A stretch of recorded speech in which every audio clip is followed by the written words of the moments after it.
최종화만을 남겨놓고 있는데요. 모든 살인의 시발점이 되었던 수연의 죽음만이 남아있는 상태입니다. 과연 그를 죽인 진범은 누구일지 여전히 헷갈리는데요. 정말 끝날 때까지 끝난 것이 아니라는 말이 실감나는 순간이지 않나 싶습니다.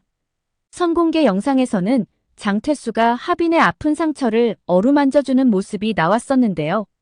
모두가 힘든 순간에 가장 듣고 싶은 말이 아닌가 싶죠.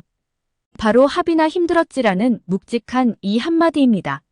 장태수는 하빈이 그동안 평범하지 않은 기질로 인해 남들로부터 받은 시선이 얼마나 힘들었을까에 대해 이제서야 공감한 듯 보이는데요. 사실 하빈에게 있어서는 부모가 가장 큰 가해자가 아닌가 싶습니다. 자신이 아무리 하준이를 죽이지 않았다고 소리쳐도 그 소리는 공허한 메아리가 되어 자신한테 돌아올 뿐이었죠. 끊임없는 의심의 눈초리를 보내며 사실을 이야기할 것을 강요해왔는데요.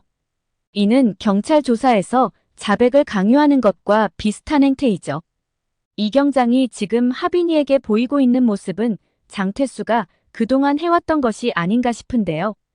9살에 불과한 하빈이가 견디기에는 너무나 큰 고통과 상처가 아닐 수 없죠. 무조건적인 사랑을 줘야 할 부모는 하빈이 마음속에 사랑 대신 의심과 불신만 가득 심어준 것입니다. 장태수는 여전히 자신을 믿지 못하는 하빈에게 아빠가 범인을 꼭 잡을 거라고 이야기하는데요. 그래서 너의 누명을 벗겨줄 거라고 말이죠. 장태수의 마음이 하빈이에게 잘 전달되었으면 좋겠습니다. 그동안 장태수와 하빈은 서로에 대해 너무나 큰 불신과 의심으로 가득했는데요.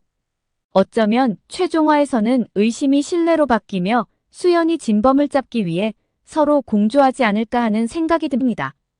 여기에 합세하는 또 한 사람이 있을 것 같은데요. 바로 박준태입니다. 그는 현재 최영민 살해범으로 수사를 받고 있는 상태인데요. 송민아 또한 자신이 죽였다고 자백했지만 결국 도윤이 죽인 것으로 마무리되었죠. 물론 이는 김성희가 도윤이에게 거짓 진술을 시킨 것인데요. 여기서 한 가지 의문은 있습니다. 정말 경찰들은 이 말을 믿어서 도윤이를 송민아 살해범으로 마무리 지은 것일까요? 아니면 추후 또 다른 사건 수사를 위해 전략적으로 그렇게 믿는 척을 한 것일까요? 하빈이가 던진 떡밥들을 줍기에 급급해 보이는 현재의 수사팀을 보면 그다지 신뢰는 가지 않습니다. 박준태 또한 이 사실을 알게 될 텐데요. 그는 도윤이가 송민아를 죽였다는 사실을 믿을까요? 믿지 않을 것으로 보입니다. 왜냐하면 도윤이는 평소 최영민을 두려워했기 때문에 그에게 가깝게 다가갔을 리가 없다고 생각한 것이죠. 특히 그가 주스에 넣었다는 약에 주목하지 않을까 싶습니다. 구화에서 박준태는 송민아 사망 원인을 두고 혼란스러워하는 모습을 보였었는데요. 분명 자신이 목 졸라 죽였음에도 사망 원인은 그것이 아니었다는 것이었죠. 이에 장태수에게 확인하고 싶은 것이 있다며 대면을 요청했으나 받아들여지지 않았는데요.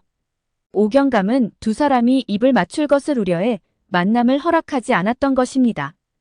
박준태는 그동안 정두철이 송민아를 어떻게 죽였냐는 질문에 일체 대답을 하지 않았었는데요. 좀 더 명확히 말하고 싶어도 기억이 나지 않기에 대답을 할 수 없었던 것이죠. 알고 보니 박준태는 그날 술을 먹고 잠들었던 것입니다. 물론 그 술에는 누군가 약을 탄 것이고 말이죠. 요즘 이런 범죄 수법들이 드라마에 자주 등장하는데요. 정말 무섭다는 생각이 들지 않을 수 없죠. 박준태는 이제 김성희를 의심할 수밖에 없을 텐데요. 송민아 죽음과 자신이 술을 마시고 잠이 들었다는 것에는 공통점이 있죠. 바로 약이 사용되었다는 것입니다. 잠에서 깨어난 박준태는 송민아를 보고 몹시 당황했었는데요. 그런데 이때 갑작스럽게 등장한 김성희가 송민아를 죽인 것이냐며 박준태가 죽인 것으로 분위기를 몰아갔었죠. 게다가 박준태가 죽인 것으로 쐐기를 받기 위해 정두철까지 등장시키는데요. 바로 당신 아버지도 사람 죽여서 감옥에 가지 않았냐는 것입니다. 그래서 당신도 사람을 죽였냐고 말이죠. 이 모든 상황이 당황스러운 박준태는 경찰에 신고하려 했지만 이것을 막은 것 또한 김성희입니다. 경찰에 신고하는 순간 당신 인생 끝난다고 협박을 한 것이죠. 그 결과 전과자인 아버지에게 또 다른 전과를 만들어준 것이죠. 돌이켜 생각해보면 이 모든 판을 짠 사람은 김성희였던 것인데요. 가녀리고 모성애를 자극하는 듯한 모습으로 박준태를 지속해서 이용했던 것이죠. 그리고 송미나 죽음을 빌미로 지속해서 자신을 가스라이팅한 것입니다. 박준태는 그의 연기에 완벽하게 속았던 것이죠. 이렇게 되면 박준태는 흑화할 수밖에 없을 것 같은데요. 절대 자신을 배신할 리 없다 믿었던 김성희가 자신에게 살인 누명을 씌운 것이죠. 게다가 송미나 죽음이 밝혀지지 않았다면 자신은 죽이지도 않은 두 사람 살인범으로 감옥에서 살 수도 있었던 것입니다. 장태수 또한 박준태의 이러한 점을 이용해 수현 사건에 접근하지 않을까 싶은데요. 수현 사망 장소에 있지 않았다 하더라도 박준태는 수현이 가출한 후 몇 달 동안 그를 찾아다녔었는데요. 물론 그것이 수현이 죽은 후인지 죽기 전인지는 현재로서는 알 수 없습니다. 일단 박준태에게서 필요한 정보는 이 두 가지가 아닐까 싶은데요. 첫 번째는 김성희와 가까워지게 된 동기입니다. 정두철도 말했다시피 박준태와 김성희는 애초에 어울리지 않는 사람인데요. 김성희는 사별의 아들도 있고 특별히 박준태와 연결될 만한 것이 전혀 없기 때문이죠. 두 번째는 수연이를 몇 달 동안 찾아 헤맨 이유입니다. 박준태는 다른 교사들과 다르게 학생들과 많은 소통을 하며 그들을 진심으로 아낀 듯 보이는데요. 그 중에서 특히 하빈이와 수연이를 아꼈을 것으로 보이죠.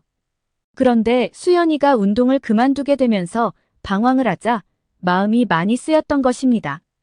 그래서 어떻게든 다시 학교로 돌아오게 하려고 했던 것이 아닐까 싶습니다. 문득 이런 생각이 들었는데요. 어쩌면 박준태가 수연이를 찾아다닌 시기가 그가 사망한 후가 아닌가라고 말이죠. 그 또한 수연이 사망한 사실은 모르고 있었던 것이 아닐까 하는 생각이 듭니다. 사실 하빈이도 수연이가 죽었다는 사실은 모르고 있었는데요. 단지 연락이 닿지 않는 수연이 자신이 싫어서 피한다고만 생각을 했던 것이죠. 이는 각 캐릭터들에 대해 분석한 파일에 나와 있는 내용입니다. 이후 수연 사체가 발견되면서 장태수로부터 그가 사망했다는 사실을 알게 된 것이죠.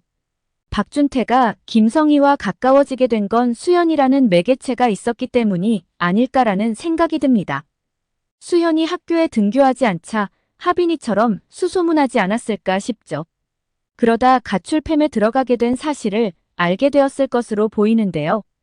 이후 그가 거주하는 김성희 집을 방문하게 된 것이 아닐까 싶습니다. 박준태는 수연 소식을 파악하기 위해 지속적으로 그곳을 찾았을 것으로 보이는데요. 그러다 김성희의 가시개소가 두 사람이 가깝게 지내게 된 것이 아닐까라는 생각이 듭니다. 수연이 지하에 감금된 건 분명 박준태랑 관련이 있을 듯 보이는데요. 그가 직접적으로 개입했다기보다는 수연을 챙기는 박준태에게 질투한 김성희가 저지른 것이 아닐까라는 생각이 들죠. 김성희는 지금까지 자신의 손에 피를 묻히지 않고 다른 사람을 이용해 목적을 달성했는데요. 그런 것으로 보아 장하빈처럼 두뇌가 비상한 것으로 보이죠. 하빈이 사건 조사를 위해 각 캐릭터 분석을 했듯 김성희 또한 수연에 대한 정보를 사전에 취합했을 것으로 보이는데요. 그 내용에는 하빈에 대한 정보도 있었을 것으로 보입니다. 이로써 두 가지를 얻고자 했을 텐데요. 윤지수를 이용해 수연을 처리하고 최영민을 이용해 영상을 찍게 만들어 돈을 갈취한 것입니다. 박준태는 자신이 본 김성희가 최영민을 살해하는 장면과 그동안 수연한테 있었던 일들에 대해 다 이야기하지 않을까 싶습니다. 김성희는 자신 인생에 방해가 되는 사람은 누구라도 죽일 수 있는 캐릭터로 보이는데요. 어쩌면 도현이가 위험에 처할 수도 있지 않을까라는 생각이 듭니다. 자신이 최영민을 죽이는 걸 박준태가 본 사실을 알고 있는데요. 점점 수사망이 좁혀져 오자 불안을 느끼는 김성희이죠. 특히 도윤이는 송민아를 자신이 죽였다고 진술했지만 이는 사실이 아닌데요. 그렇기에 언제든 사실을 말할 수도 있는 것이죠. 이외에도 도윤이는 수연이 지하에 갇혀있는 장면도 모두 보았을 텐데요. 어쩌면 수연뿐 아니라 아빠 죽음까지도 그가 목격하지 않았을까 싶습니다. 그렇다면 김성희 입장에서는 도윤이 시한폭탄 같은 존재인데요. 게다가 도윤이 김성희의 친아들도 아닌 것으로 보이죠. 그렇다면 더더욱 그로서는 살려둘 이유가 없다고 판단하지 않을까 싶습니다. 어쩌면 도윤이는 자신 또한 위험하다는 생각을 하지 않을까 싶은데요. 그리고 자신이 유일하게 믿을 수 있다고 느끼는 구경장을 찾아가지 않을까 싶습니다. 어쩌면 이런 추측도 하게 되는데요. 혹시 도윤이 그들의 죽음에 관련된 동영상을 가지고 있지 않을까 하는 생각이 들죠. 그리고 그 증거들을 모두 구경장한테 전달해 주는 것입니다. 구경장이 김성희를 도와준 것도 바로 이런 전략이지 않았을까 싶은데요. 도윤이에게 자신을 믿게 해서 스스로 증거를 내놓게 만드는 것입니다. 그리고 그 전략은 대성공이죠. 김성희는 4명을 살인한 죄로 긴급 체포되지 않을까 싶습니다. 오늘 영상은 여기까지입니다. 구독, 좋아요는 언제나 제게 큰 힘이 됩니다.